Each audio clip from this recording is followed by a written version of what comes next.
Hi there, and thank you for joining me, Bruce Hannes, your host here at the Rethinking the Human Factor podcast for episode 2 of the first series.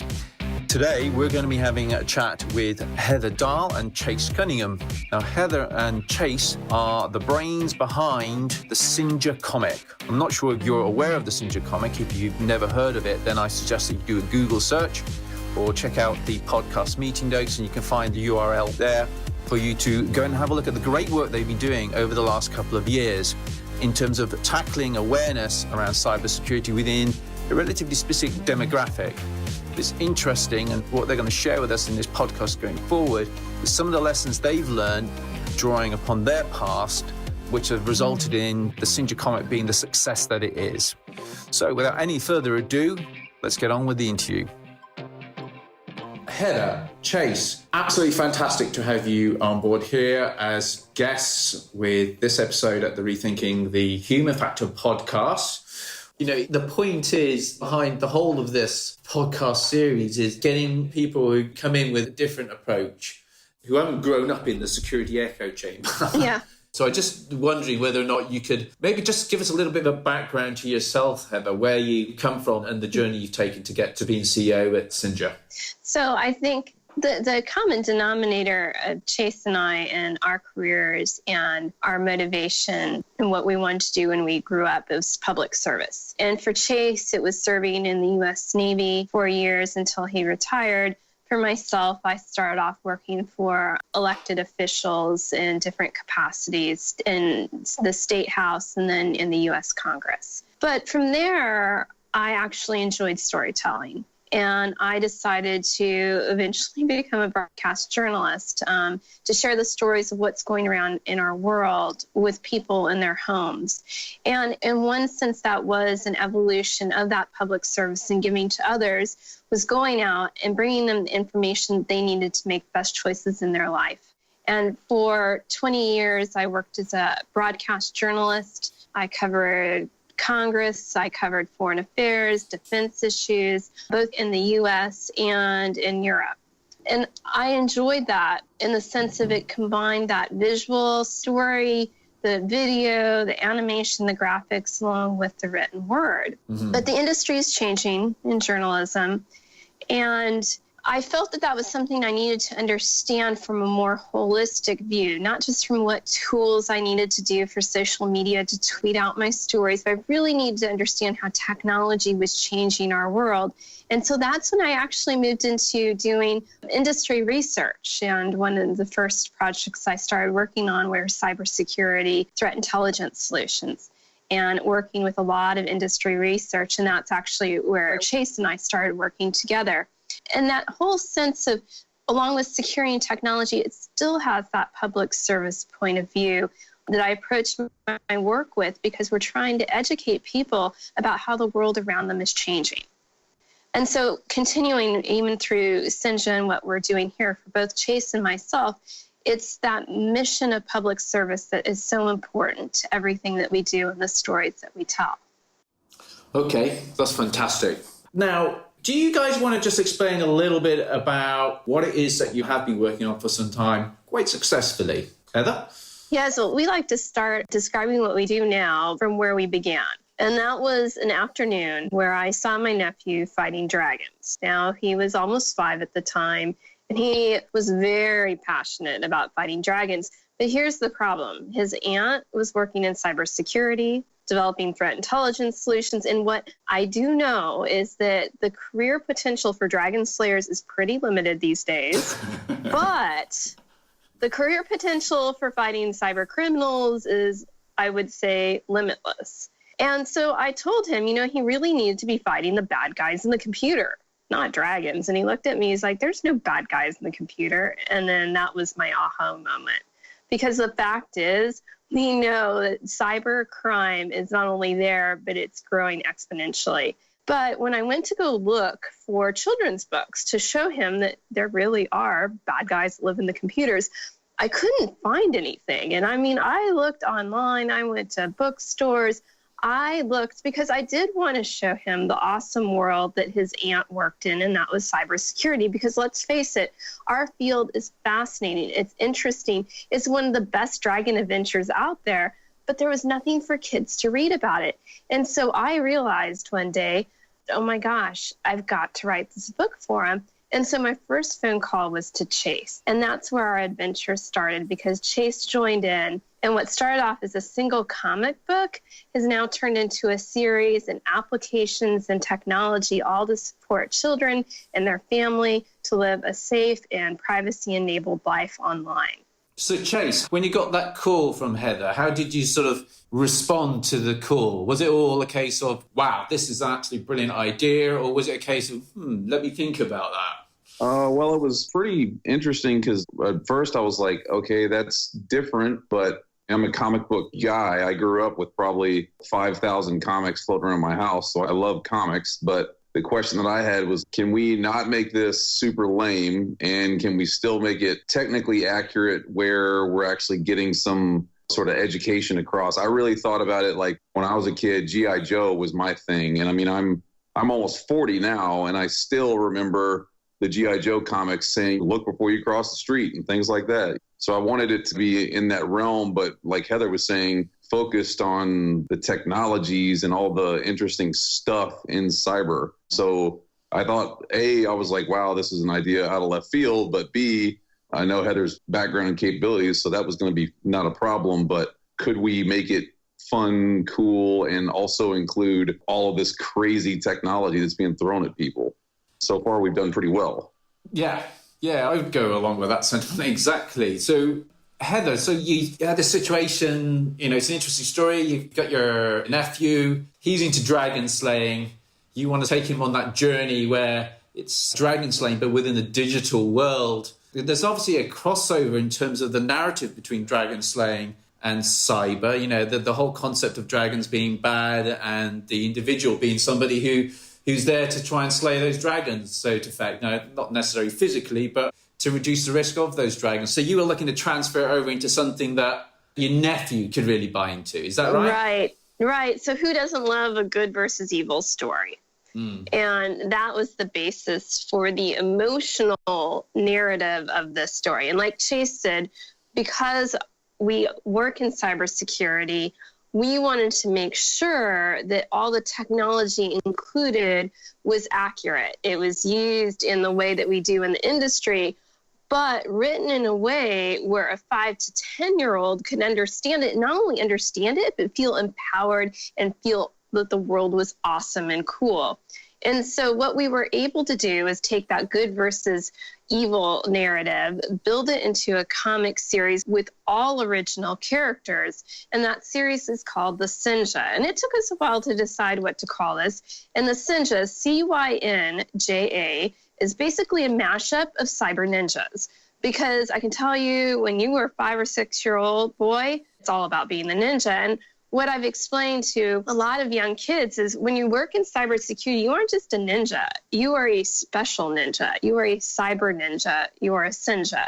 And so that is what underpins everything that we do in our stories. And it also, when we were writing the first book, we sensed that there was multiple books coming out of this. So we wanted a name we could carry across the series. But it all goes back to good versus evil. Cybersecurity professionals fighting the threats online. And we know there's no shortage of threats online. There is a shortage of cybersecurity professionals. And our narrative is designed where we're constantly recruiting and bringing in new Cynjas, new kids to help fight the growing threats that we face. That's really interesting because you talk about the narrative there and you talk about the power of emotion in terms of that actual narrative. And you obviously talk about the good versus bad type story. Do you think that the emotional narrative is just restricted to good versus bad? Or do you think emotions play more widely in terms of how we actually ignite that bit of interest from the target audience? Yeah, I mean, the thing with emotions is emotions power you to act. It powers you to change your behavior. It sparks your curiosity. It gets someone to move. And so it doesn't have to be a good versus evil narrative. It could be, any type of narrative that brings the emotion and understands the character or the audience and gets them to move. And passion is actually what is missing in so many cybersecurity marketing campaigns, collateral, corporate social responsibility programs. When we were out there looking at what's available online, websites, apps, to teach kids or anyone who's not in technology, for that matter, about cybersecurity, it was devoid of all passion. And maybe for kids, they would throw up a spaceship. I'm not sure what a spaceship is supposed to evoke, because the first thing is we're talking about cyberspace, not outer space, two different things. Or they throw up a puppy. I mean, I like puppies, don't get me wrong, but there is nothing about seeing a puppy that makes me decide, oh, I think I'm not going to click on that link. So there was a complete disconnect. Or anything that we saw had been so held to what I'll call corporate brand guidelines. There was nothing there. It was like, technically, it didn't offend anyone. Technically, and looking at it, I'm sure the lawyers loved it. But there was no passion, no emotion, no understanding of anyone. And Chase and I are in a situation where we said, we don't have to meet any of these requirements that many organizations put on their stories. Let's just go out there and be bold, but be bold in a responsible, accurate way that empowers and excites people. And I always like to go back, Chase in our comic strips likes to write about how machines don't have emotion. They don't think, they just do. Well, that was kind of the way the stories and the collateral and the marketing was done by cybersecurity firms. They didn't think, they didn't have any emotion. They just did. And we decided to break that mold. Interesting one. With your passion, Chase, for comics in your past, is there anything that Heather's alluding to there that you can think of in relation to, I know, G.I. Joe or any of the other comics? Can you think they go, yeah, there are things there that really engaged with me? Maybe they've influenced who you are over the years. Yeah, I mean, absolutely. So, I'm retired military. So, like, one of my favorite characters besides G.I. Joe was Captain America. And here I'm sitting in my living room and I'm looking across the way, and I literally have a collector's edition of Captain America toy sitting on my counter there. Did I join the military to be Captain America? Maybe a little bit. But, it's one of those things where if you strike a chord, talking emotionally, if you strike a chord and a connection with people in their younger years, but you give them something that's formalized and has a definite direction to it to attach to, it's something that you may not even know, but subliminally you're sitting there going, Captain America was awesome, and I sure would like to do that. And Captain America was in the military, and et cetera, et cetera. So, you just kind of follow along a path without even realizing it. Yeah, I guess one of the things you pick up there is that not just the narrative itself in terms of the story, but the way it's visually presented might very well be, these are values which are important to those characters. And the influence of comics on culture is massive. And if the comic is telling that story which incorporates values, they're going to be things that you're going to subconsciously, I guess, take on board, and they'll influence your perspective and decisions going forward. You might not necessarily recognize it, but, it's subliminally there. It's being embedded into you, I guess. Yeah, I think it gives you something really direct to relate to, and everybody everywhere wants to have a hero. And if you can provide them with a hero that just happens to be in a functional space that could actually do something for their lives in the future, people somehow, some way gravitate towards that. So Heather, why do you think that comics are such a great way of engaging with audiences? And I guess a follow-up question to that would be, do you think comics are for everybody? I'll start with our comics for everybody. Everyone loves a good story. And as we can see with video and movies and TV, everyone loves animation, moving pictures. And so comics are a way to bring that world of video and film to a piece of paper. And it melds both worlds. And my background is in television and broadcasting. And I love the visual art of storytelling. But you don't always have the ability to do a video, and they do take time and work and effort. And so what's amazing about comics is it lets you put video on paper. And that's what we've done. And everyone can start seeing the images play in their head. when they're reading a comic. And so I do think it is something that everyone can enjoy. However, you do fight the societal assumption of comics aren't for me, or comics are lowbrow, or I'm above comics. We know secretly they read them and look at them because of their childhood and they enjoyed them. But we have to look at this assumption and see how young children react to comics, because remember, a lot of kids don't have the filters we do as adults, and they don't think that comics are lowbrow or beneath them. They're just enjoying it. And so when you look at the pure enjoyment of children, when they look at illustrated stories, which is what a comic is. It's an illustrated story. It's a specific style of illustration, and it's a specific style of writing. They love it. And so you can say, well, they're the unfiltered test case, and we know adults secretly will enjoy it, even though they might not publicly announce it to people. And how do we know that? In our world, our reviews on Amazon or on Kobo or Google Books go like this. I bought this book for my child. I learned so much. I love the story. You're like, okay, as long as you can cover for the fact you enjoyed a comic because you were reading it to your child, not because you bought it for yourself, then it's okay to enjoy the comic. And I think cartoons over time have been a powerful way to convey stories. I mean, you start with the caveman drawings. Those were, we'll say, early day comics, but they weren't writing words necessarily in those early days. They were putting up pictures. And that picture-driven narrative has been powerful in a way we've communicated across history.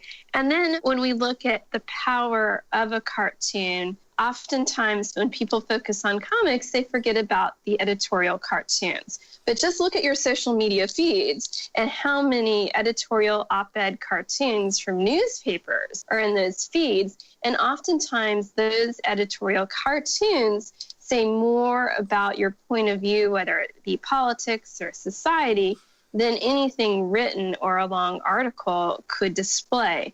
And so when we look at comics for sharing and conveying messages and teaching people lessons and giving them advice in life, we can understand that when you combine a picture with words, it evokes passion, it evokes emotion, and it evokes people to actually remember things and move forward and make different choices in their life. And we can see that, with Chase's story, he focuses on G.I. Joe or Captain America. It stuck with him. It is ingrained in him today. And I don't think that's going to disappear over the next 20 years, because I think in 20 years from now, he'll probably still be remembering what G.I. Joe told him. Yeah, I mean, these are the formative years, aren't they? When you're at that age where you start to be able to understand what people are reading to you through your teens and into your early 20s, and the narrative that you absorb consciously or unconsciously really does influence who you become. Absolutely. I grew up as a young child in Southern California, and there was a restaurant chain called Bob's Big Boy.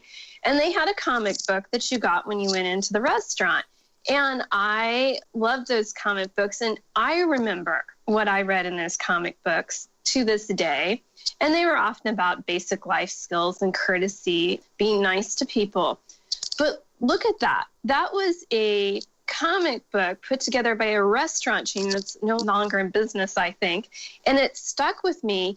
And we have to remember, for young children who are learning, who are in these formative years, simple things like that people don't think very much of actually have these long-standing impacts in kids' lives. And we have to remember that as we look to educating this new generation of digital natives. So can I ask you both, do you see a difference between effectively raising awareness and behaviour? Because, when we go to your website, you do a search on Cynja, you go to the website, and one of the pages there clearly states what you're trying to do. It's very much, there's a focus upon raising awareness, but I think the ultimate goal you have is you want to influence positive security behaviours amongst your readers. And the more readers you can get, that's a bigger slice of society. So what ways do you think comics not only raise awareness, but actually influence behaviour? And can you draw a line between the two? Yeah, I think Heather talked about the Bob's Big Boy comic when she was a kid. When I was a kid growing up in Central Texas, I wanted to learn how to shoot, right, to go out and get my first gun for dove hunting. They took us to a class, and the class was basically, this is a weapon, this is how you use it, blah, blah, blah. But they also gave us this little pamphlet that was this comic book full of kids showing, don't do what Donnie does, if you will. It was like, don't point the weapon at the house, and don't load the gun when you're in the car, and all kinds of stuff that, you would typically think is common sense, but it was there, and it was in a graphic format. You could see this little kid in these images doing dumb stuff. And for me, and for most of the kids in that class, that actually got our attention a whole lot more than some adult standing there telling us the same thing. And I mean, it wasn't anything very overt where it was number one, X is Y, number two, Y is Z. But it was, here's a little kid or a young kid that kind of looks like you, that you can see is a boy with a weapon that's going hunting. And here's the narrative, and it's such. And I mean, all of that sunk in and stuck with us. And most of us, a year later, when we were going out hunting with our fathers for the first time, most of us actually had that little comic book in our back pocket. Right. And it worked. It did its thing. So I think for me, the raising awareness and the changing behavior, it has to be a subtle enough note that you're trying to get the point across about why you should be aware. And once you are aware, your behavior eventually follows your awareness. Okay, yeah. And I think in my own life, I can maybe draw on an example. I was having a chat with the CISO who was telling me that he didn't go out and speak to all the employees and do workshops and face-to-face workshops because he felt there was a disconnection between his audience and him. And I think his view was that actually the audience speaking to somebody that was like them, somebody that they knew, in a context that they understood, in an environment that they understood. Actually, in this case, it was in the watchmakers' offices themselves, where they actually made the watches. So having, the watchmakers and then their managers, and actually having the managers communicating that story rather than the chief information security officer. And he was saying that the results are always better because the audience can relate to the individual. They've been through the same career path. There's a sense of respect for the individual. This is a person that's been making watches for 25 years, etc. And it's the same with children learning to use a firearm, I guess. A sense of learning from an adult, a tutor, that you're maybe there for a couple of lessons over a short period of time. There's no real emotional connection with that individual. And it reflects back on what Heather was saying earlier, which is the importance of emotion when it comes to influencing behaviours at the end of the day. I guess that's an example of that. Mm-hmm. Well, this is an antidote in the sense of my nephew. It's 3 years have gone on since we first wrote this book. But he was in a classroom project where they were using a portal on a website, and the kids were issued their passwords. And in a lot of schools, they issue the same password for all the children to make it easy for the teacher, which he objected to. And then the next thing was he got his password, and it was the worst password 123. Okay. We all know that password. He was mortified and went on to explain that this couldn't be his password, that he needed to make his own password, and it was secret, and he would only share his password with his mother, which is something we tell, children, that they can share their passwords with their parents. And this was very upsetting to him, to the point that when my sister-in-law went to pick up my nephew, the teacher pulled her aside and said, "This is what happened today." And he's very upset. And he tried to explain to us all about how to make strong passwords. And it was the point he was trying to tell them what a passphrase was. But here's an example of if I had told him, if Aunt Heather had told him what a passphrase is, what a strong password is, I don't think he would feel as attached to good password hygiene as he does now, to the point that it did upset his day. It did upset him that other people didn't know. But here's the key. He was educating others. Yeah. He was explaining to his teacher what a passphrase was. And we see this when we go out and we do educational workshops with Girl Scout brownies or Boy Scouts. And then what we see is that the children, when they're leaving our workshops, are talking to their parents and explaining what malware is. And they're explaining why you shouldn't click on all the links. And that is so important because sometimes in our families, it's our kids that are educating the adults on the world that's out there. And then we can't underestimate the role of comics in this sense for kids in educating all of those that are around them who may not be as digitally savvy as they are. No, that's a really interesting point, because if you go and speak to anybody in the world of marketing, okay, when they talk about potential audiences to appeal to, one of them is children. And that's not about buying children's products. That's about buying any type of product. And I think it's been widely recognized through even government policy that when you're trying to embed policy into an audience, and no matter how big or small that audiences are, children have that direct relationship with parents who might be the actual people that actually do the buying. And so by actually educating children, in effect, they then go on to educate the adults that surround them, which is interesting because then it ties in possibly with your view that you expressed earlier, Heather, where people deny that they find comics interesting, but secretly they do. And that's the reason why they buy them. And that's the reason why the reviews come from the adults and the reviews are generally good. And they explain how much they enjoyed the comic or the message, but how much they actually learned from it as well. And so you can be quite clever about how if you target the right audience, that audience then becomes an influencer for you in terms of achieving your broader objective.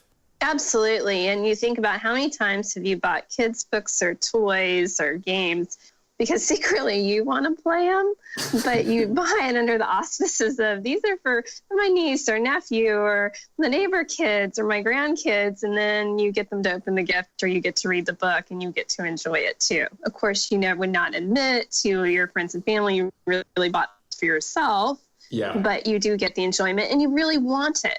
Yeah. You want that experience because the kid in us never goes away. No, absolutely.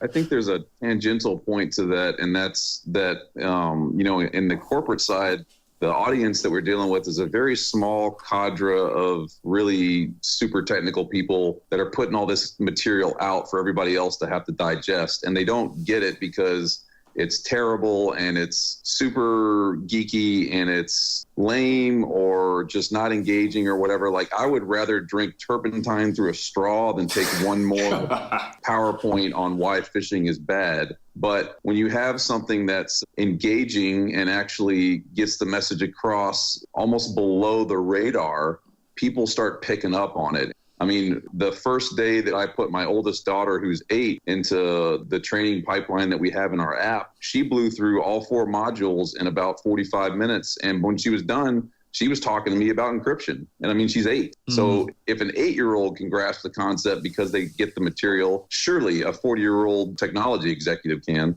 Yeah, it's a challenge. In the technology industry, we don't necessarily reward creativity. We talk about creativity, but we don't let it be in its full form. We don't let it be full force creative. And Chase is right. How many more PowerPoints that meet brand guidelines can we suffer through over the next 5 to 10 years about things that we know about phishing, but we've been able to remove all emotion from the concept of phishing, courtesy of PowerPoint or some PDF that went through a graphics department. And we have done an amazing ability at removing all emotion from our stories about cybersecurity. They just aren't out there. And you go out onto what are on many websites, and especially for families and parents, and you look at this, and it looks like a privacy policy, which, people don't read those. And it's like, here are 50 points in bullet point form on how to protect your family.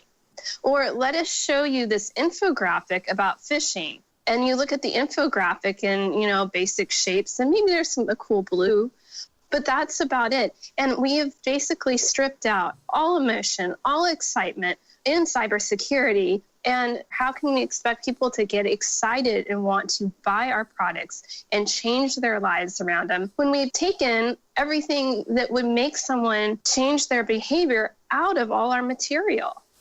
That's a really fair point. And if you look to the world of marketing, for example, and how organizations market their products and services and what's in the brand, there is some of that excitement. That's recognized. If you're wanting to sell a product, you connect with people on an emotional level. And that's the reason why you can have a car manufactured in the same factory by the same people from pretty much the same parts. And at one end, you've got a brand which is a luxury brand, but pretty much the same car is at the other end, which is an economy brand. And it's like people have got an emotional connection to that particular brand. And the irony is businesses and organizations are doing this all the time, but we're not picking up upon that lesson here when it comes to information security, cybersecurity. No, and we love the copycat. So once upon a time, I'm sure it was pretty cool when you saw a dude with the code running before his eyes and it makes him look kind of sinister, and maybe he even has a hoodie on. Maybe once upon a time that was a powerful image. But how many companies use that image? We have seen that image so many times, you just don't even see it anymore, but yet we continually, how many times do I see that image over the course of a week in my work? I can't even tell you. And so we've gotten to the point where we copycat what one company did that actually made an impact to the point that it has no relevance anymore to a human eye. And so that's the key that we have to look at, is you can't just keep copying the same images. You have to actually be creative and think differently, and that has to be rewarded and embraced inside our organizations. But the thing is when you do try something new, there's a certain amount of risk. It could fail. People may not like it. And we come from a risk-adverse industry. Our whole point is mitigating risk. So we don't naturally want to take on risk, especially when it comes to messaging and marketing storytelling. So it's easier to pick the same hacker dude with the code going before his eyes than it is to go out and try an entirely new concept that in the end, if it succeeds, it will succeed so many times over what that one image that everyone uses does. Can I just ask you, you use the phrase that we come from a risk-averse industry, and the very nature of what it is that we do is about risk management. But do we need to convince ourselves as an industry, or is it the stakeholders that I guess are our customers? The chief exec, the chief finance officer, the chief operations officer. Are those the people we need to convince? And are they as risk-averse as we are within the industry? It seems to me sometimes that we've got to go and convince everybody else in the organizations that we represent. I'm just wondering if there's a difference there. I think from working a lot with CISOs and those type of folks that they're all looking for like a magic bullet solution because they're so inundated with technology and all these other things that they're trying to fix, that when you say something or come up with an idea that's not clearly related to a direct solution for the problem, if it's not X plus Y equals Z, they kind of go, meh, like I don't know how that would fit, and it's going to, cause problems, and it's more thinking and learning, and et cetera, et cetera. I think that you're right in that those are the people that you have to reach. But the problem that we have is that the folks that you have to reach are not necessarily people that are looking for imaginative, different solutions to getting the message across. They're looking for square peg, square hole, move on. Okay. So if I can go back, there's something we were talking about maybe a couple of minutes ago, which was around the creativity angle and the emotional side of things again. What role does the visual part of communication play in getting across the narrative and the emotions? I think the visual piece is as important as the message, if not more. We got lucky that we found Shiro, who was an engineer, so he knew the space and he knows technology, and he was able to do amazing artwork and bring it into a really tricky sort of medium. But to me, without the visual, the message is dead on arrival, because you can put words on a screen or on a page until you're blue in the face, but 99% of the population doesn't even bother reading through that stuff. But if you've got some really whiz-bang, cool-looking graphics that make a connection on any level, all of a sudden the game changes. And I think that for us, being imaginative enough to come up with what cyberspace looks like graphically was a huge quantum leap in what getting the message across should be. And I want to pick up where Chase left off about the importance of visual when it comes to talking about cybersecurity in the digital world. What we have to remember is that oftentimes when we read stories, they're about the world that we live in today. So it's easy to imagine when Sally goes walking down the street, what that looks like. Sally goes walking down a country road, what looks like. She gets on a bus. We understand in our head. So when we read the written word in a story form, we can start forming those pictures in our head. We may not know exactly what she looks like, but we put images there. The challenge with cybersecurity in the digital world is there is no uniform anchor for the visualization of this world. And so it makes it more difficult for the reader because they have to start creating that. And that's where visuals and art has been so important for our comic strip, is, as Chase said, we created what cyberspace looks like. And so people and kids can put themselves inside of this amazing world. And they know what it looks like to write on packets. And they know what it looks like when they're caught inside a sinkhole. And they understand it because they have a reference point and they're not having to create this. And already we know that people are challenged when it comes to technology. So it's a challenging topic. And then we add on top of it, they have to create the visual in addition to understanding the basic terms and how it all works. It's just a lot to ask for a reader. And so by providing that visual element, the art, it does that for them, and it conveys so much where they can look around and they can start learning from what they see, and they can start feeling what this world would look like, and they can start making smart choices and getting comfortable with our cyber world. Now, we all know really what we show in their comic book is not actually what it looks like if you were to be caught in any of these places. But that's not what's important. What's important is to make people to understand and learn how it all works. And that's why working with an IT engineer as an artist was an amazing opportunity for us. Yeah, and it really works out well. I just wonder that with comics, going back to the sense that, we asked the question whether or not comics appeal to everybody. And I think your response was that some people perceive them in, this is for children. Some people perceive it's like more on the fringes, fringe groups. And, you get the sense that the visual side of it can or cannot actually contribute to you making sure you target the right audience. So, when I think of the Cynja side of things, it's got a futuristic feel to it. And you think, okay, I know that is going to appeal to a particular market. And I know, for example, in the work we did with the Analogies project, that there was a contribution there which was all about the ancient library of Alexandria. I know that's going to apply to a particular audience, historians or maybe librarians. And so getting the visual side of it right seems to me to be really important. And I think Chase's point as well is that you can get the story right, but if it's not communicated in whichever method effectively, it sort of makes the narrative ineffective in itself because it never really arrives, and what arrives doesn't necessarily become embedded, yeah? Right, and we go to the point where we try to make the visual one size fits all.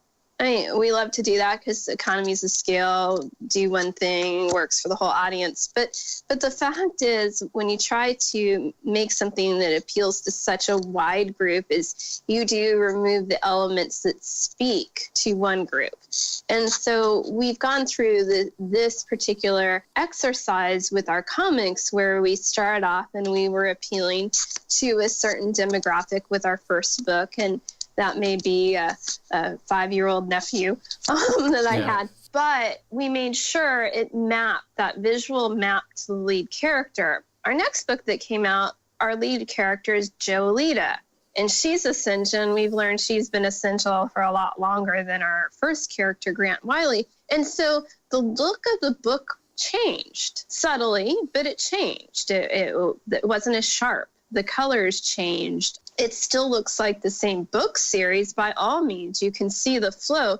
But if you were to take both books side by side and flip through pages, you would see how page by page by page, the look of the book changes. And that's because we're shifting to tell the story to a new group. And that would be my niece. And I write to a person who represents the audience that we're looking to tell a story to at that moment. That's just one writer's technique that is used. But what it means is we can make a larger impact on that audience, and then we can adjust the story to appeal. And I won't tell you who our next audience is because that book is in process. I don't want to reveal too much. But we do change over to another audience in the next story. But what happens is you hook one audience, and they want to continue the story, and they want to continue to follow you. And so they're more willing to engage with stories written for audiences that are not themselves, because we've been able to hook them. But we didn't do one size fits all for everyone. Where you can look at it from a high level, yes, the Cynja book, but then you go underneath that next layer and you can say, okay, I can see they're appealing to a grandparent here. I can see that they're appealing to young boys here. I can see that they're appealing to young girls here. And so you can find something for the audiences, but they're customized to those audiences. Okay, so there's consistent themes that run across any audience, but by maybe small tweaks, you can make that consistent theme and the messaging appeal more to the audience. Yeah? Absolutely. And when you're working with characters, and this is not the case with all communications, but when you're working with characters, you can utilize those characters to speak to your various audiences within the story. Okay, right. So I wanted to take something back, because again, when you read the story of the origins of Cynja, it paints a picture for me of how somebody comes up with the idea, and then it's a sense of, to achieve that idea, you have to recognize your own limitations. And it's like, okay, so we've got the narrative, okay, and then we've got the choice about how we're going to deliver it. And then there's a case of, okay, so we need somebody to draw the illustration. And I think, the interesting reading your story is the sense of, you went to Chase, you guys went to the internet to try and find somebody to help on the illustration side of things. When I read that, it was a sense of people recognizing, I want to achieve this, and this is this is the bit I can contribute, but I need to bring in other people to actually achieve that effectively. Mm-hmm. Do you think there's a lesson for us all to learn when it comes to raising awareness, so to speak? Mm-hmm. Good storytelling is a team effort. Even if you have the byline as the author, it's still a team effort, because you need other people to hear the story and help improve it, and hear parts and help you edit and make parts of it come to life. So I'm not an artist. I can visually tell what works with my work, but I couldn't sit there and draw anything other than an awful stick figure. On the technology side, Chase is a PhD in computer science. So that type of education enhances the story that I wanted to tell. So I knew when I had this idea, and I think you learn this as a journalist working in a newsroom, one person cannot do a story alone. You need everyone involved, and it has to go through multiple people and teams and edits and layers. And so when you look at the writing process behind the comic books, a lot of people will look at that and think, oh, these three people, they did some writing, did some art, printed it, good. But when I start breaking down the process on what it took to get to that point, then people are like, oh, I don't know if I want to do that. It's a lot more work. And that's why I think you don't see this type of storytelling as prevalent. And when I look at the first book, it's 54 pages. It was easily 86 manuscripts. Mm-hmm. And I'm sure there were a few more on top of that, but I quit saving version numbers after that. 86 manuscripts. There were 3 editors involved. Of course, Chase, who writes better battle scenes than I ever will, and also making sure everything was technically accurate. Mm-hmm. Shro and his art was involved. Plus, you have the legal side, making sure that everything works from that angle. Plus, then you have, for us, our reading groups. And we had easily over 10 kids read the books, kids that we don't even know. And we would watch how they read the books and get feedback from their parents. We did some reading sessions where we were not there just to get feedback without our input or seeing us at all in the reading session. Mm-hmm. When you look at what it took to get from point A to the final version, by no means was that just the three of us. Yeah. And that's also one of the best parts about storytelling is the best stories have multiple points of view and opinions. The challenge is how do you bring them all together in one cohesive narrative? Can I just take you back to the point you allude to about your reading group? And you point out, easily 10 children. But I think the real point I'm picking up upon is you emphasize the fact that these were children you didn't know. Yeah. Why was it important to get people to review your work?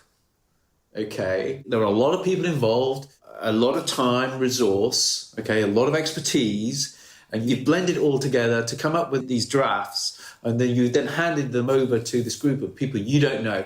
Why did you think it was important to get the don't know factor in the review process? Because the children of our close friends are influenced by us and our point of views in their daily lives, whether we realize it or not. So those kids know, Aunt Heather, she works in cybersecurity, or my dad does this. And we needed to make sure our audience was not necessarily our families. And the only way to do that was to go out and find children that had no connection to us, to actually read the books and give their response.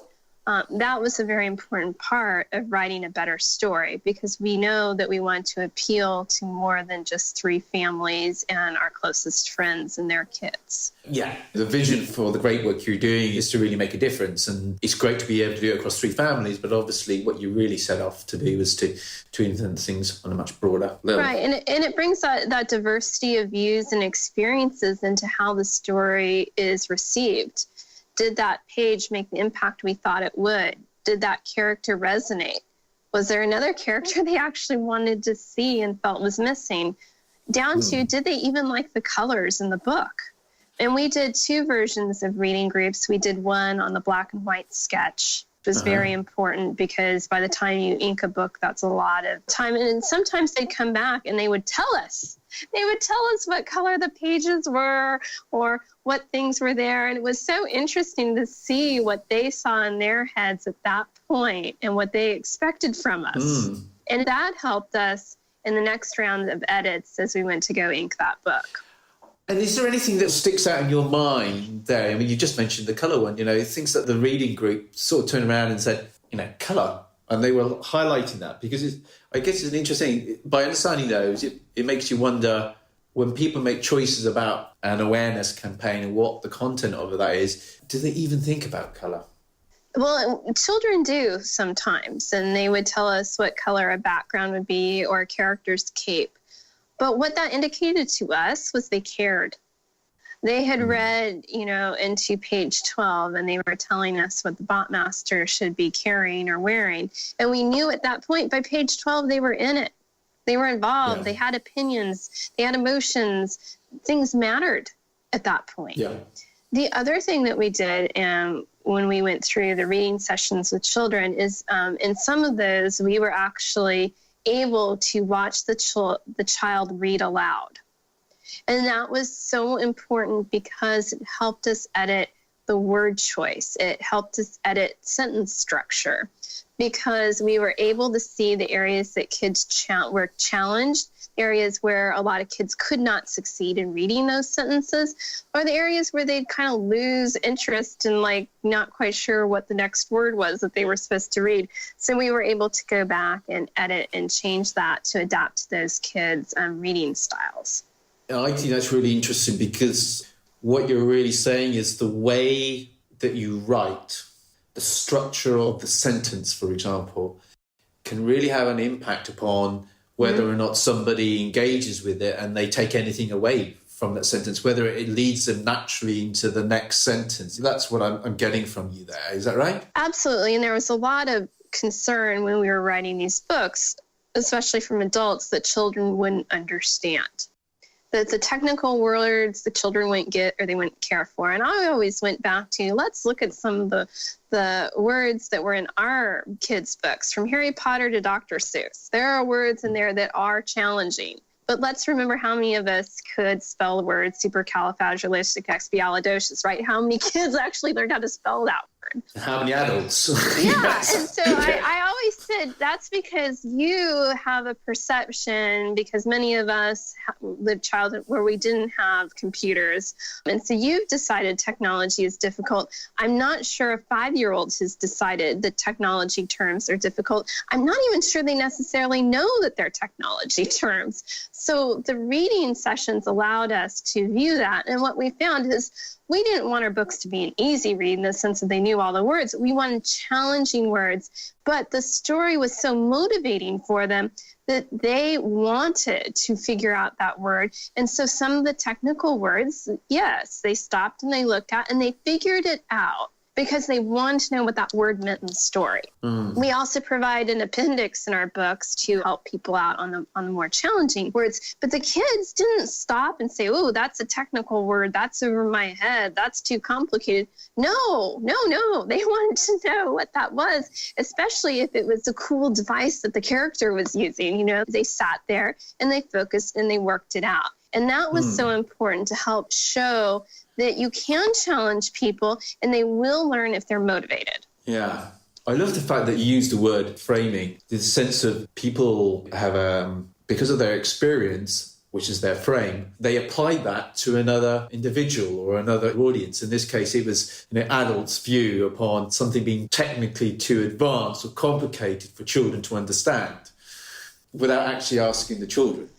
Yeah, it does. It is one of the more depressing things I see is we do the Comic Con circuits and you'll see parents and the child is really into the book. Something's caught the child's eye, whether it's the art or the book or the cover, whatever. They're really interested and they're flipping through trying to read it. The parent will realize what the topic is, cybersecurity technology. The parent will decide that is too complicated. The kid's hanging on to the book. And the parent's like, we got to go. This is too hard. And you're like, oh, this child clearly wants to dive into this book. But you've now decided because technology is too hard for you, which I still don't agree with that assumption, that it's too hard for your child. And in the meantime, you see the child has not made that decision about themselves and they want to learn. And that is probably the most depressing thing that we see having authored this book series. It's interesting. I wonder whether or not that is something that transfers across into organisations when they're designing, education or more to the point awareness campaigns, the sense of maybe not seeing the audience as being able to master the subject matter. Oh, absolutely. We see it all the time. We see on so many of these digital education components for children, we look at it and we're just depressed by what the kids are being given, because how can they want to grow up and be that, or how can they want to grow up and learn more when it clearly has come from a point of view of someone who is not excited about it at all or doesn't really understand what they're putting together. Yeah, that thing about having a passion about the subject matter and being able to communicate that is interesting. It was something that in a previous podcast interview with a gentleman called Gregory Michaelides, he was talking about how the personal brand or the individual communicating the story, which incorporated their enthusiasm for it and ability to communicate, how that can be the difference between an ineffective campaign and an effective campaign. You got a great story, you got all the right messages, but if the person communicating that isn't enthused and if that doesn't come across, then it's not going to be likely to stick. Right. And I think in the industry, we see this. I've had so many conversations from security firms who talk about their challenges in reaching the consumer market. But then you look at what the product is and how it's being offered to the consumer market, and they've put a family's picture on the box, or they've put a child's picture. But then the rest of it could have been for any B2B marketing campaign. And you look at that and you're like, well, that could be why it's not resonating with people. Just because you put a picture of a family on it doesn't mean they're going to buy it. They're not even going to understand it. So we have to look at maybe we have the B2B story down pat, which I would argue with, but will be the assumption there. How do we start conveying this information to a consumer market? Here, it's the NCAA March Madness and basketball games, and there's an ad running. And it's clear that ad is geared towards a technology professional looking to buy a security solution. However, it's a missed opportunity because you do have a mass consumer market watching these games, but the story and the ad is so technology driven that the average consumer doesn't even know exactly what is being sold and why it matters. Where you could reach the same audience, the technology executive, but you could also add a layer of narrative into that ad that educates the average consumer watching March Madness basketball games, and use that as a twofold opportunity to educate both. And how powerful would that story have been? So using an example, what you're saying is that there's a wide audience watching the basketball, and what the advertiser recognizes that within that particular audience, there's a smaller audience, which is their ideal audience, which is, the technology professional sort of profile. And they're basically throwing it out there to the technology professional profile and recognizing there's going to be a lot of other people that are going to hear this, but it's they're not our customers. So we'll live with that. What you're suggesting is, you could be targeting that group, but also there are ways that you can engage with a broader group. So there's 2 points of value there. There's a very specific audience, but then by being clever and thinking about the messaging, you can actually appeal to a broader audience as well. Is Absolutely. That right? Absolutely. You can do 2 layers of narrative in one story. It just takes more work and more creativity. And going back to that work and creativity, to get that right towards your target audience, in a way, you have to come back to the fact, the example is you guys, that we all have strengths and weaknesses, and that we need to recognize what our strengths are and then find right people to work with who are on the weakness side, within our team or outside of our team. You can then, when you bring it all together, you've got something that appeals to not just the immediate audience, but the broader audience as well. It gives you greater value. It does. And it goes back to why we had children in families that were not in our spheres of influence. And it was because they were completely disconnected from the lives that we live and our point of views. It's the same thing when we're talking about security. Oftentimes we're using agencies or PR firms that service, guess what? Other cybersecurity firms and other technology. And so they're also wrapped up in the same world. And so when we're looking at new messaging, we have to break out of that. And yes, they need to be involved because they have the subject matter expertise to help make sure our stories are accurate. But we need to completely leave that world to test our stories beyond that audience to see how other people react to it. And sometimes what we learn is they actually get it and understand it quick. And they understand it better than I think many people expect them to. And here's the kicker, like with the kids who were telling us what needed to happen in our stories or what characters we needed to add, they come back with some brilliant ideas. In our own insular worlds of security and technology, we may not have thought of on our own. Yeah, and again, this comes back to the point at the beginning of the interview when I mentioned about the Analogies project. It's that sense of often the challenges we face as a society are the quickest progress we make in them. The way that we break those challenges down is by looking outside of our immediate communities and seeing how the challenges are being addressed outside. And I think, one of the things that Cynja is working towards is change. It's changing levels of awareness and changing behaviour, isn't it? And maybe looking to what's happening in the world of change might provide us with some insights which would be of value to the challenges that we face. Absolutely. The education is so important because we would rather have people be educated and making smart choices early rather than dealing with the negative impacts and consequences that technology can have on their lives and making that the reason why they're changing their behavior. Brilliant. All right, Heather, thank you very, very much for taking part. You're welcome. Have a good night. Bye. Yeah, you too. Take care. Bye. Hi there. I hope you found that chat with Heather and Chase from the Cynja comic has created some food for thought for you to take away and to maybe go and explore. Key things for me in terms of message that I took away from that would be, first, what they've done at the Cynja is a great example of how you can identify very tight audience and then to create your awareness piece specific to the audience. And one of the great things that they were able to demonstrate was how they created a team, a narrative, identify an appropriate channel for delivery, and the process of reviewing all of this. All these things were done in line with their target audience in mind. For me, the other thing that they really identified was the importance of emotion. So Heather talked about stripping away emotion, and that is something that happens a lot in corporate communication. She recognized the fact that emotion is really how we engage with people. And it's the way that we sort of stack the odds in our favor that people will choose to comply with appropriate policies, process, and procedures, or whatever the message is. So I think that's really important. I think the other thing, though, to make very, very clear, and we had some feedback on the previous podcast, is, the podcast is about a chat with these people. What we really want you to do is to listen to that chat and to highlight 5 or 6 points for you to go away and explore.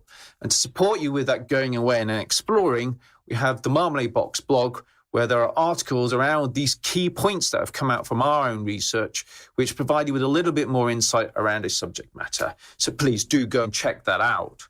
Remember, to stay in contact with the podcast and the work that we're doing here around awareness, behavior, and culture, this is what we would recommend. First thing, sign up to the RSS feed. The other options would be for you to join the LinkedIn group or to follow us upon Twitter at Marmalade Box. And there we'll be pushing out to our audiences, out to our members, out to our subscribers, out to our friends. This is the latest stuff that we're doing around awareness, behavior, culture. This is the latest podcast. These are the latest blogs. These are the latest articles. And then the final point is, if you're really busy and you're not plugged into social media, or you can't spare social media the time that you'd really like to, then sign up to the newsletter. The newsletter comes out on a bi-monthly basis, and it's a complete hash of everything we do around awareness, behavior, and culture. So it's an ideal way of catching up with things when you have the time. So here's the spoiler alert. This is our next guest. So our next guest is going to be John Pollock. Now, some of you may have heard of John Pollock from the Analogies Project, and John and I had an interview some time ago. But just to let you know who John Pollock is the ex-speechwriter for Bill Clinton. That's Bill Clinton, as in the ex-US president. So John knows a little bit about the challenges of how you actually draft narrative, draft messages, and deliver those messages in a compelling way which engages with people and then helps bring around behavioral change. So I hope you're going to find that of interest. That will be published towards the end of July. And in the meantime, if you've got any questions, please do get in contact with me at Marmalade Box or through my email address, bruce.hallis@marmaladebox.com. Thank you for joining us, and I hope you'll be joining us for episode 3 in this, our first series. Many thanks.